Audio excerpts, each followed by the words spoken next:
Welcome to WhiskyCast, cask strength conversation featuring news and interviews from the world of whiskey. I'm Mark Gillespie. This is episode number 653 for August 6th, 2017. Coming up in a few minutes. You'll find festivals of this nature around the world, particularly in Scotland with the various festivals that will be in the producing regions there. Now, Ireland being one of the number one whisky nations in the world, and maybe I say that we're a little bit biased, but we feel it is. We said we need a festival here. The inaugural Dublin Whiskey Festival kicks off in a few days at venues around Ireland's capital city. John Burke of the Cask magazine is one of the organizers, and we'll talk with him about the week-long festival and the magazine's upcoming issue later on WhiskyCast In-Depth. I'll also have the calendar of events, this week's Your Voice, and the What I'm Tasting This Week department, all coming up on this week's WhiskyCast.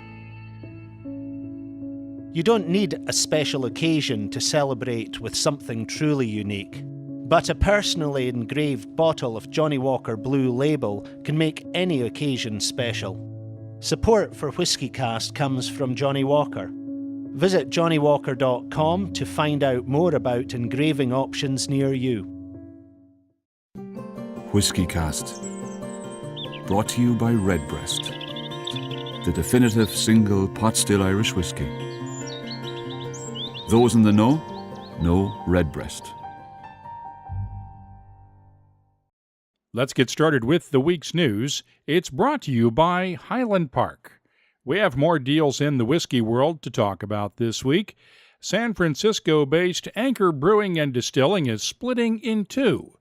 Owners Tony Foglio and Keith Gregor are selling the brewing side of the business to Sapporo Holdings of Japan, which will continue to make Anchor Steam beer in Anchor's Potrero Hill Brewery.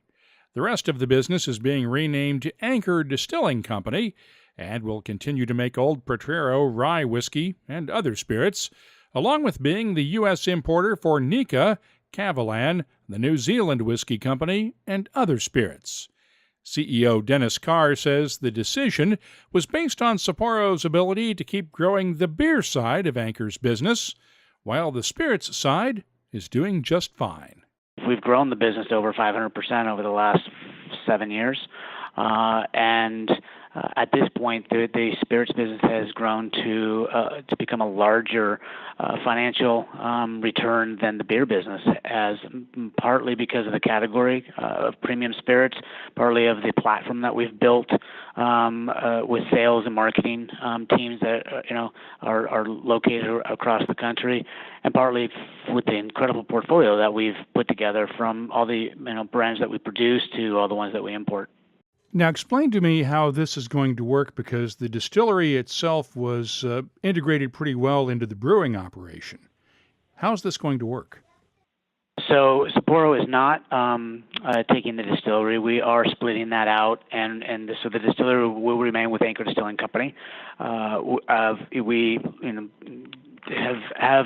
occupy currently a back corner of the main floor, so we'll still stay in that same space and continue to distill in that same space as a tenant of Sapporo until we can build our new distillery someplace in San Francisco, which we have not yet located at the specific location yet, but that's the plan. Carr projects the new distillery could take between 1 and 3 years to be completed. That's assuming no obstacles get in the way. Meanwhile, Deutsch Family Wines and Spirits is expanding its whiskey portfolio once again with a deal to buy the Masterson's Rye and Bibb & Tucker Bourbon brands from the Sebastiani family's Three Badge Beverage Corporation. Masterson's was named Canadian Whiskey of the Year in this year's Canadian Whiskey Awards, while Bibb & Tucker Bourbon made its debut in 2014. Deutsch plans to expand distribution of both brands. Terms of the deal were not announced. In other news, the British government plans to try and drive down tariffs on Scotch whisky exports as it negotiates post-Brexit trade deals worldwide. Scottish Secretary David Mundell met with industry leaders on Islay Thursday. Those tariffs can be as high as 150% in places like India, where the European Union has been unable to reach agreement on lowering whiskey tariffs. Scotch whisky makes up about a third of Scotland's food and drink exports, according to government statistics. New whiskies to mention this week. Loch Lomond has released a new private cellar edition of Little Mill. The whiskey is a 27-year-old single malt distilled in 1990, just 4 years before Little Mill closed. 500 bottles will be available worldwide for £2,250. That's around $2,935 each. Meanwhile, Douglas Lang & Company is out with a new edition of its Rock Oyster blended malt. This one takes the regular Rock Oyster blend of island malts and finishes it in sherry butts. It'll be available at whiskey shops worldwide. No details yet on pricing. Bourbon-related tourism keeps growing in Kentucky. Buffalo Trace reports 185,000 people visited the distillery in Frankfort during its fiscal year that ended June 30th.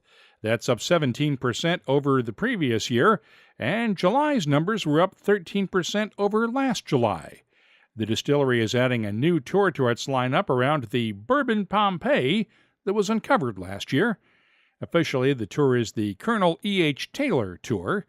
In addition to the Old Taylor House and Colonel Taylor's Warehouse C, it includes the OFC building that housed 3 of Taylor's original distilleries at the site.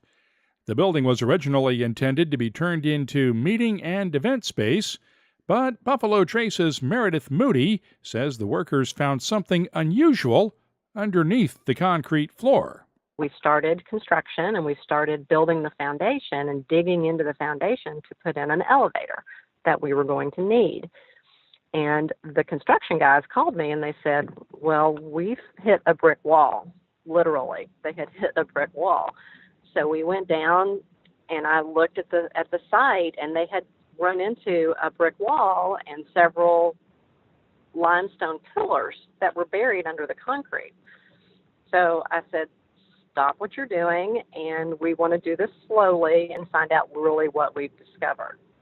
And so fast forward a few months, by the time they finished excavating, they had uncovered pieces of the 1869 distillery, the 1872 distillery, and the 1883 distillery that Colonel E.H. Taylor had worked on over the years, including the 1883 distillery with all of his fermentation vats. And so buried under concrete for many, many, many years was all of this history. And this was all buried because back in the day when they were renovating this building, maybe 50, 60 years ago, they just piled a bunch of concrete and stuff in there and filled it in, right? Correct. They put in fill and just instead of clearing it all away, they just buried it. So originally, when Colonel Taylor knocked down the 1869 distillery, he pretty much cleared it away, but there were still a few remnants left. And so he buried the 1869 distillery and built the 1872 distillery. And then it was struck by lightning in 1882, 83, and he rebuilt it the same year. So instead of clearing it all away, they filled it in and built on top of it. We called in our bourbon archaeologist, Nicholas Laraquente, and he started doing some evaluation for us and digging in, found all of these remnants, and we have all of that documented for the tour. So this is a chance to really go back into bourbon history then, right? This is bourbon history. It's the most exciting thing I've seen ever. I have a degree in history, so I'm finally using my degree in history at the distillery. But you are able to go into this building, which is now the OFC distillery, and we have the Sanborn maps dating back to that time that coincides exactly with what we found when we were doing the dig. We also have a lithograph book that Colonel Taylor created that shows the lithographs of all 3 of these distilleries, 1869, 1872, and 1883. And now we have archaeological proof that those lithographs were indeed what were here on this site. The distillery plans to recommission one of the original fermenters and use it again at some point in the future. The hour-long tour is free and offered every weekday afternoon. And finally, it is rare that whiskey stories make the headlines in the mainstream media, but that is what happened this week.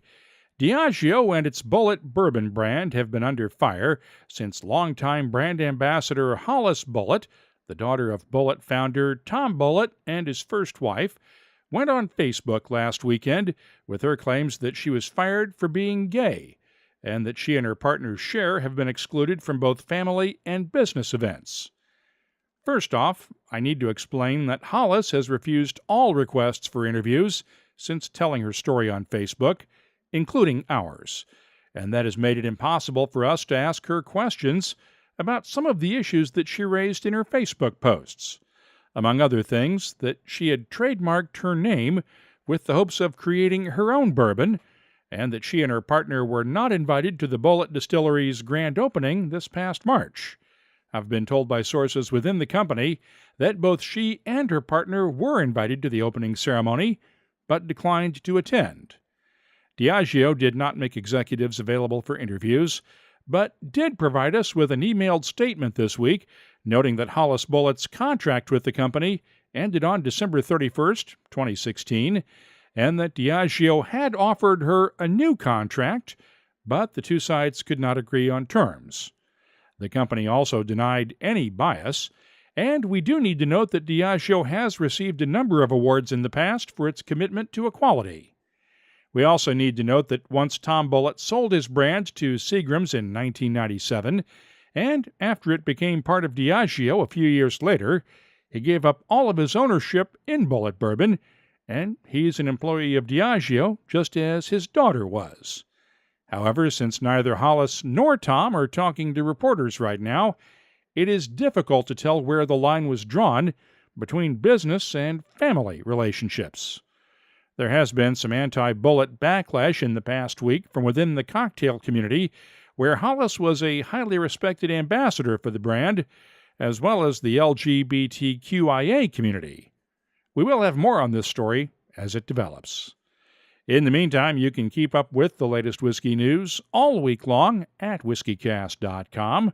The news is brought to you by Highland Park, the Orkney single malt with Viking soul, and a new look for the legendary Highland Park 18-year-old. Look for it at a bar or retailer near you. And find out more at highlandparkwhiskey.com. Redbreast fans have always cherished our whiskey's sherry notes, so we set out to embellish that character. Introducing the Redbreast Listowel edition, a quintessential single pot still Irish whiskey finished in first fill Oloroso sherry casks from Spain's prestigious Bodegas Listowel. Carrying Redbreast's trademark pot still spices and dark dried fruit notes, the Listowel edition is graced with an enduring sherry finish that would be better described as a final act. Discover the newest branch on the Redbreast family tree. Redbreast Listowel is now the latest award-winning member of the Redbreast family. It is Whisky Advocate's 2016 Irish Whisky of the Year. Try a bottle for yourself. Thanks to everyone who nominated us during July for the 2017 Podcast Awards. The finalists for this year's awards will be announced in the next week or so, and the winners will be announced at the end of September. Now let's open up the inbox for this week's Your Voice, brought to you by Lot 40. I got an email from Brian Lapina in Washington, D.C. this week. I've listened to every episode and have really enjoyed them. As I recall, the highest score you have given out is a 98. I've always wondered, is that because you found something just a wee bit missing from those exceptional whiskeys, or is it because you're leaving a little room for perfection in the hope that it will come along someday? Also, when are you coming to the Washington, D.C. area? We have 4 distilleries in D.C. and 9 in Virginia, by my count, plus 1 world-class whiskey bar and several outstanding ones. All the best, Brian. Well, I used to get some grief from critics for giving out too many high scores, but let's put this into perspective.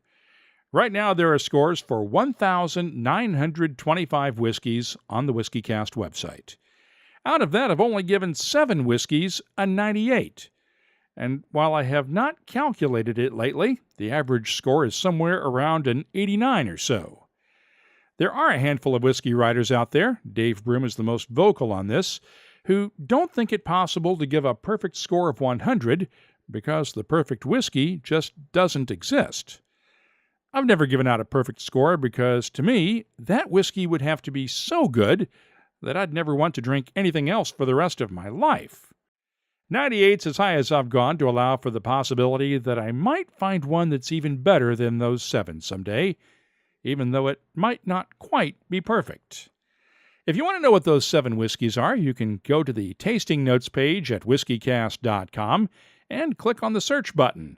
That'll let you find all of the whiskeys that I've given a specific score to, along with a bunch of other search variables.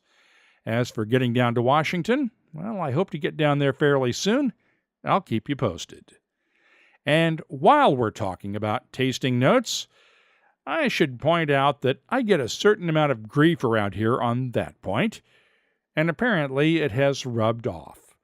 As Christina put it on Twitter the other day, you know you're in the whiskey business when your grandson gives you tasting notes on his liquid medicine. Like this. You said it tastes like strawberry lemonade with what? Watermelon! And what else? Coconut. Mm-hmm. But does it have a smoky finish or a peaty finish? It has a fire. It has fire. Oh. Fire finish. A fire smoky finish. Mm. Hunter will be 5 next month. I just have to hang on 16 more years or so until he's 21 and can take over for me here on WhiskyCast. Scott Rogers in Washington tweeted this out the other day. Catastrophe! ! Dropped my WhiskyCast Glencairn with my last dram of Green Spot. Shattered. Whiskey I can replace, but not my favorite glass. Well, Scott's had that glass for quite a while. He was one of the early panelists on WhiskyCast virtual tastings back in the day, and we're going to send him a new glass to replace it. By the way, WhiskyCast virtual tastings will be returning soon with a brand new name. We'll be doing more in-person tastings along with gathering folks for a tasting via Skype, so listen for a new episode of the WhiskyCast Tasting Panel podcast soon.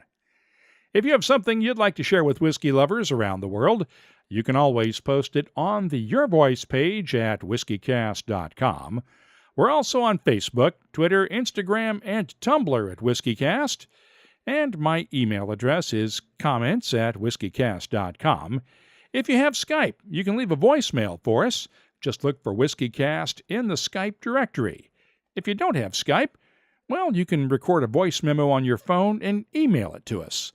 That address again is comments@whiskycast.com.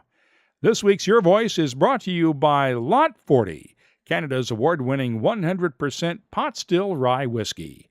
Lot 40 is unapologetically Canadian. Please drink responsibly. Time now for the WhiskyCast calendar of events.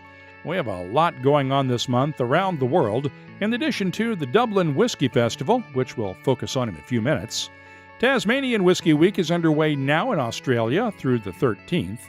Whiskey Fringe is this coming weekend in Edinburgh, Scotland. The Brandy Library in New York City has a Brook-Laddie Black Art and Octomore tasting on the 16th.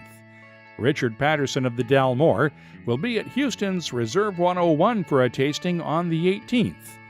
Whiskey Live Brisbane is the 25th and 26th in Australia, along with the Whiskey Festival Jastrzębia Góra in Poland that same weekend. The Scotch Malt Whiskey Society's U.S. chapter has a tasting on the 26th at 7 Grand in Los Angeles. Westport Whiskey and Wine in Louisville, Kentucky has a Knob Creek 25th Anniversary Barbecue and Tasting with Fred No on August 31st. Those are just a few of the 150 different events right now on our searchable calendar at whiskycast.com. If you have a festival or a tasting coming up, just use the contact form on our website and let us know all about it. You don't need a special occasion to open a bottle of Johnnie Walker Blue Label. But when you have a special occasion, why not celebrate with a specially engraved bottle of Johnnie Walker Blue Label? Here's how one whiskey lover celebrated his team's recent success. He arranged to have 108 specially engraved bottles of Johnnie Walker Blue Label made for his co-workers. You might say he hit a home run. Just like a perfectly executed double play, Johnnie Walker Blue Label is smooth and well-rounded, and unlike a trophy, never needs polishing.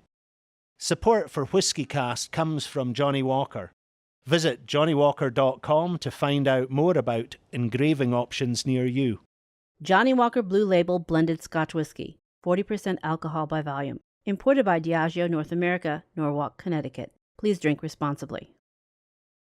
This week's WhiskyCast In-Depth is brought to you by Lagavulin. Lots of cities have whiskey festivals that last 1, maybe 2 days at most, but there are only a few places that can really justify having a week-long whiskey festival. Of course, Islay and Speyside in Scotland top the list, along with the annual Kentucky Bourbon Festival each September in Bardstown. This week is the second annual Tasmanian Whiskey Festival in Australia, as I mentioned a minute ago, and this coming weekend, the inaugural Dublin Whiskey Festival gets underway in Ireland. It's being organized by the same company that started the Cask magazine earlier this year, and John Burke is in charge of it all. We've had a lot of whiskey around Dublin for a lot of years, but we've never had a citywide whiskey festival before. And I think, Mark, that's why we ventured down this road. Having launched the Cask magazine earlier in the year, we had always concepts in moving the magazine forward and in effect moving whiskey itself forward in Ireland. And you've just actually hit the nail on the head. There hasn't really been a festival of this nature in Dublin, despite the fact that you'll find festivals of this nature around the world, particularly in Scotland with the various festivals that will be in the producing regions there. Now, Ireland being one of the number one whiskey nations in the world, and maybe I say that we're a little bit biased, but we feel it is. We said we need a festival here. So initially we looked at doing an Irish festival, a festival around Ireland, and we analysed that. We felt that was quite a big ask to start.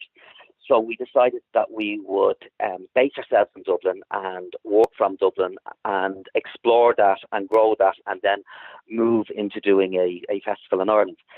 So in looking at that, I suppose we asked ourselves, what do we do festival-wise that will make it different to anything that has been done? And then going back to your initial question, we decided to look at various venues around Dublin and make it Dublin-wide. And in doing that, we said we would have tasting events and several other types of events, such as pairings, whiskey and food pairings, throughout a week, where people can come to multiple events, and we would hopefully be able to drive some tourism into Dublin and make it a very fun week for those people who enjoy a whiskey. Give me an idea of some of the events you have coming up this week between the 14th and the 20th. Well, we have several flagship events. Our flagship event on the 14th is a tasting of Midleton whiskey. Now, Mark, as you're aware, Midleton whiskey will be very, very good pot still whiskey, very, very high end. And we're starting at that tasting event with the Midleton Very Rare, and we're working our way up. And so at that event, we have some whiskies that I suppose maybe beyond the price range of a lot of people to go into a pub anywhere and enjoy. So we're bringing some of those really, really high-end Midleton whiskies, and we're presenting them at that night. On our Tuesday night, we have a Japanese whiskey tasting event as a flagship event on that night. And we have Dominic Roscoe coming in from the UK. Dominic is obviously one of the world authorities on Japanese whiskey, and he's presenting that night. We are bringing in some fantastic Japanese whiskies. We have the Yamazaki the Yamazaki 2017 special edition at that. And again, this is to bring some whiskies from far afield into Ireland to let those Irish whiskey lovers try something different. That event is becoming something special. Unfortunately, I can't let the cat out of the bag on that right now. In another 24 or 48 hours, I can add a little bit more to that, because it would appear that it's moving forward in a direction that we were hoping for. But again, I can't make the announcement yet. I need sign off. But that's another flagship event. On the Wednesday, we have an event where we are exploring European whiskies. And again, same concept. We're bringing some European whiskies into Ireland so that people can explore European whiskies. There's none of these whiskies available on the Irish market, which makes it quite interesting. On Thursday, we only have one event, And the reason for that is that we are doing an industry party night. We are inviting everybody that we can from the Irish whiskey industry into one party to meet and greet each other, to network with each other, and to enjoy some whiskey together. On Friday, again, we have another flagship event that is bringing Paul John Whiskey into Ireland. Shelton Almeida is joining us from the UK to host that night. Again, Paul John wouldn't be readily available in Ireland, so that's different. And then throughout those days, we have other events which features heavily Irish whiskey, because we are the Dublin Whiskey Festival. We have to feature Irish whiskey, and we have some absolutely amazing Irish whiskies. And we have some whiskies coming in from Irish distilleries that have not been launched yet, which we're very much looking forward to trying ourselves. It will be some more exclusives during the other events. So this is getting very, very exciting. And of course, not finishing until Sunday the 20th, where we have what we are calling our last orders party. And that is, again, a party for all the whiskey enthusiasts throughout Ireland who want to join us to raise a glass to the industry. How much support are you getting from the distilleries within Ireland? Amazing.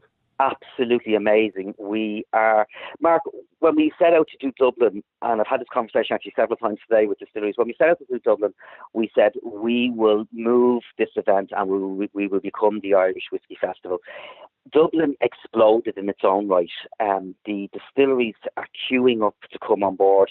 We're at the point now where we are having some small headaches, and that is that we are getting so many distilleries on board. I think when one sees another coming on board, everybody wants to be involved, and we are trying to fit whiskies, and we're trying to fit expressions into the festival at this point in time.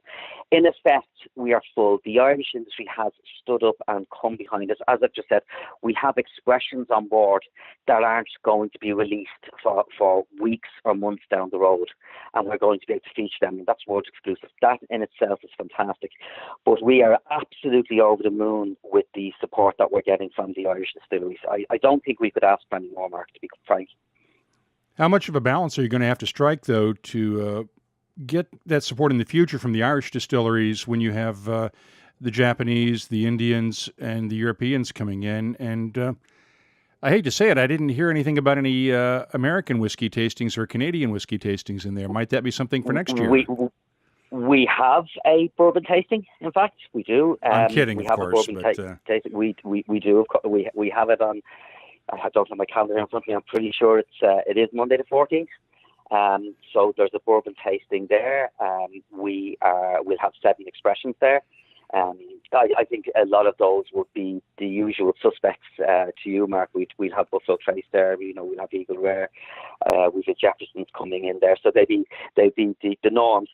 But one of the things, Mark, that we didn't want to do was to exclude any country or distillery. We want to be an open door. Once we are a whiskey festival in Ireland, we are a whiskey festival, and that's what's most important to us. The balance, you would always expect, I think, in reality, that you will have more Irish whiskey when you're based in Ireland, and I suppose it is something we're doing that will be different to your typical whiskey festival, where it will be based in a region and it would have whiskies from that region. We're coming from this as whiskey lovers. So we open the door to those expressions from around the world, and indeed we want to continually see them. But I would imagine we will always have that 80-20, 70-30 balance in favour of Ireland, and that's because we are here. Geographically, it's very easy for me to sit at a table with the marketing departments of distilleries, or for them to come to me, rather than doing the necessary business over the phone. So I think we will always be Irish heavy, and I think that's probably proper because we are based here in Ireland. How are your ticket sales going? Yes, they're going quite well. We have most of our events that we have announced. Some we've held back. We don't want to announce until the next few days because, again, Mark, you know that these have to be reasonably small events. We're not going to put 600 people into a room tasting whiskey.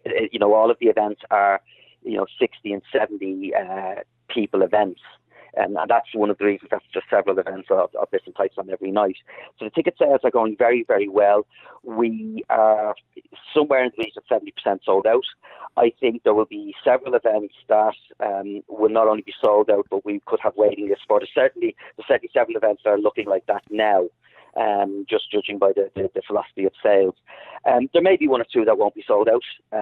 Again, that probably comes with the nature of our own learning curve as to how we shape these events and what works and what doesn't work for the whiskey loving public. I think overall we will have a very high percentage. If you look at the amount of tickets available, we'll have a very high percentage of ticket sales. We are very happy with where we are right now. I don't think we could have asked for much more. And I did mention that some of the distilleries in Ireland are doing their own events under the umbrella of the festival, and we're hearing that they are doing very well as well. So we're very happy with the ticket sales. So much so that we can tell you that we will be going ahead with the Irish Whiskey Festival. I can give you a little bit of an exclusive here. So you're the first person in the media to get this news. The Irish Whiskey Festival will be starting on the third Saturday in May next year. And that will be off the back of the current success of the Dublin Whiskey Festival. So I think that tells you how happy we are at this point in time. So let's get the dates then in May next year for the Irish Whiskey Festival. I think it's the 17th or the 18th, Saturday the 17th or the 18th, Mark, if my memory serves me right.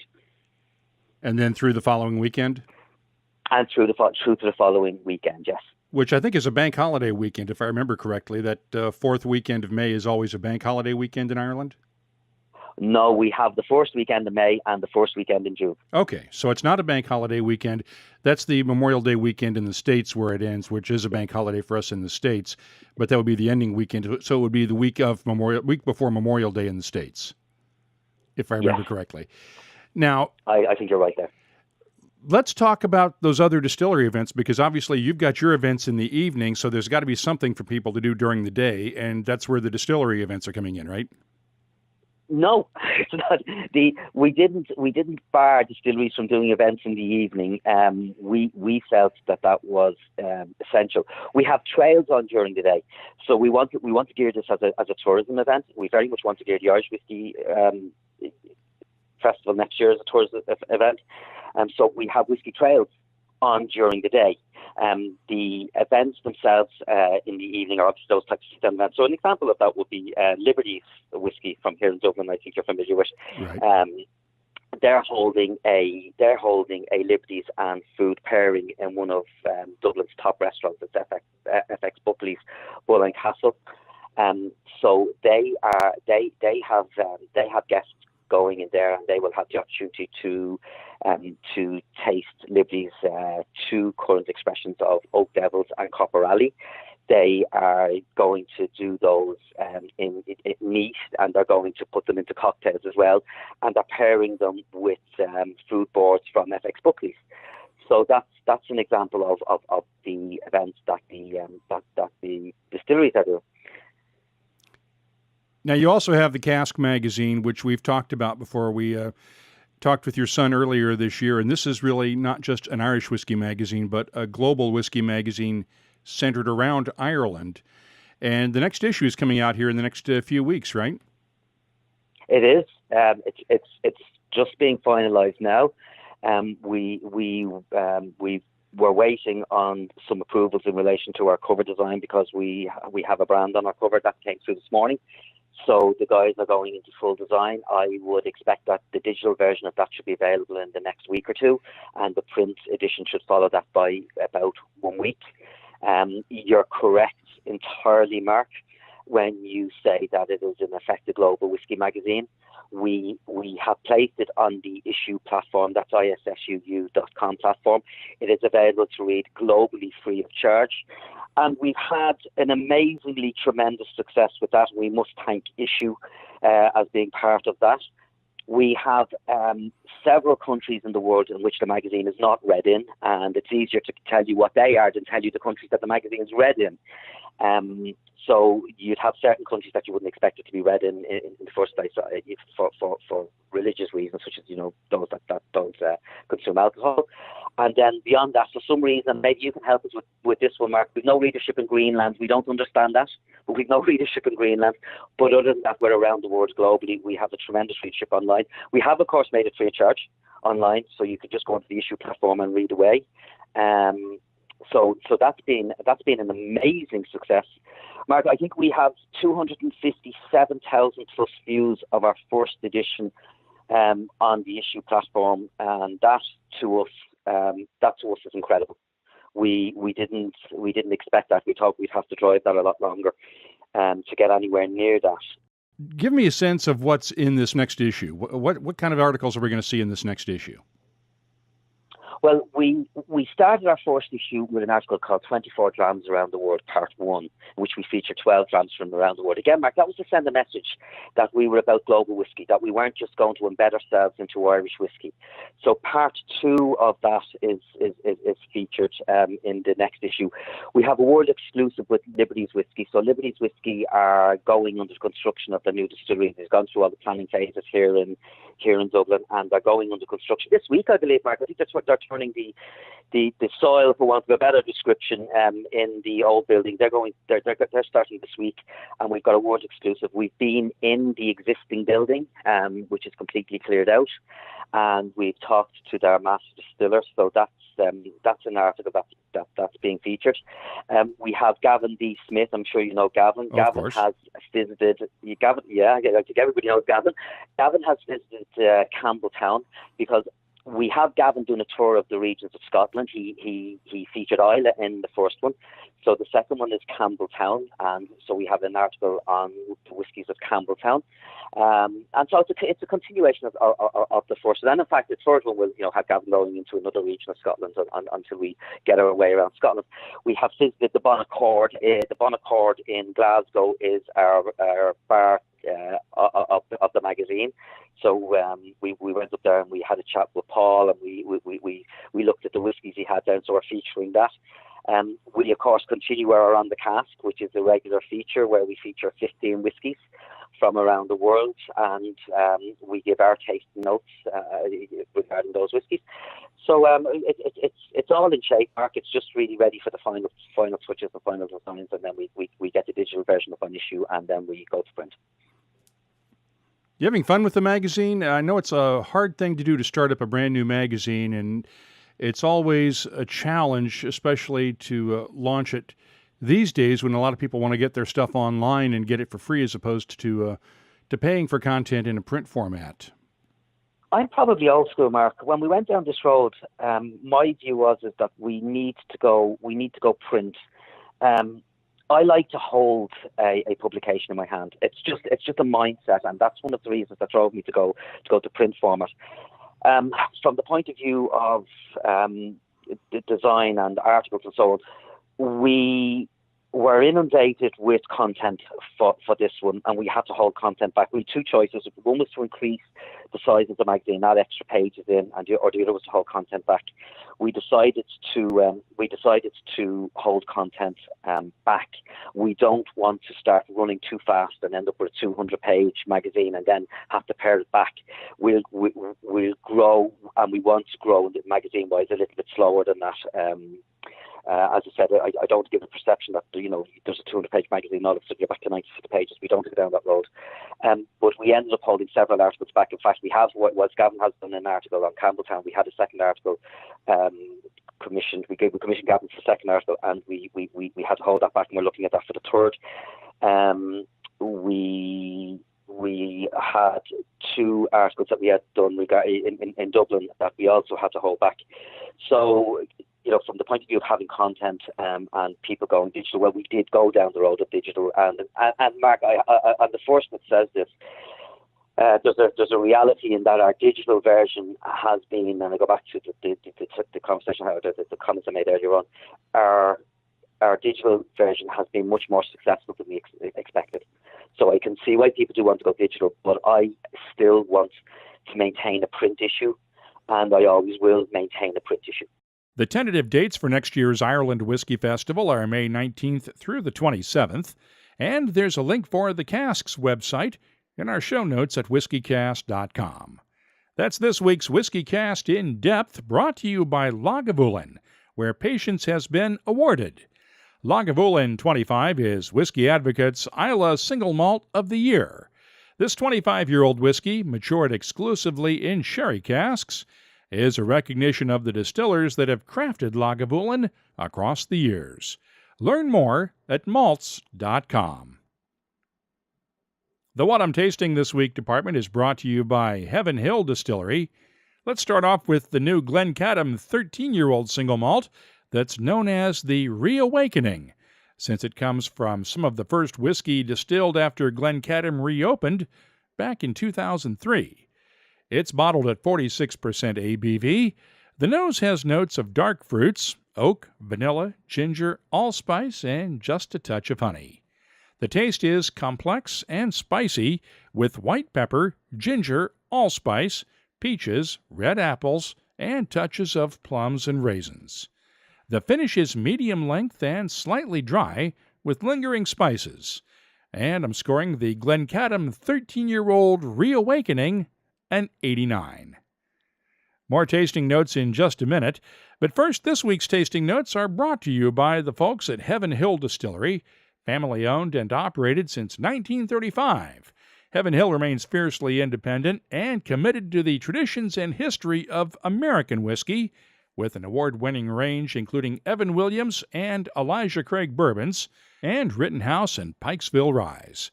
Meet the whole family at heavenhilldistillery.com. I got the chance this week to try 2 vintage bottlings from the Cooper's Choice range of single cask whiskeys. The 1988 Pittyvake was matured in an ex-bourbon barrel and bottled at 51.5% ABV. The taste is spicy and dominated by cinnamon and black pepper notes, with fruity touches of orange peel and red apples in the background, and hints of toasted coconut, banana, and a touch of almond oil. The finish is long with lingering spices and gentle fruity touches, along with a hint of almond oil. And I'm scoring the Cooper's Choice 1988 Pittyvake single malt an 87. And finally, the Cooper's Choice 1967 Lochside was bottled after 49 years in an ex-bourbon barrel, and time was running out for this one. It's just 40.5% ABV, barely above the legal minimum for Scotch whisky. The nose is tart and citrusy with lemon custard, vanilla, a nice malty touch, milk chocolate, and fudge. The taste starts off soft at first, then turns tart and spicy with a nice burst of lemon pepper, along with touches of vanilla, mango, and orange peel. The finish is long, citrusy tart, and slightly astringent, and I'm giving the Cooper's Choice 1967 Lochside an 89. This week's tasting notes are brought to you by Heaven Hill Distillery, and I'll be adding them to our searchable list of more than 1,900 different whiskeys from around the world at whiskycast.com. That's also where you'll find links for WhiskyCast HD and WhiskyCast virtual tastings episodes, the latest whiskey news, events, and much more, including a complete archive of past episodes. You can help other whiskey lovers discover WhiskyCast by leaving reviews at iTunes or on your favorite podcast directory. And you can keep in touch with us during the week on social media. We're on Facebook, Twitter, Instagram, and Tumblr at WhiskyCast. My email address is comments@whiskycast.com. WhiskyCast, brought to you by Redbreast, the definitive single pot still Irish whiskey. Those in the know Redbreast.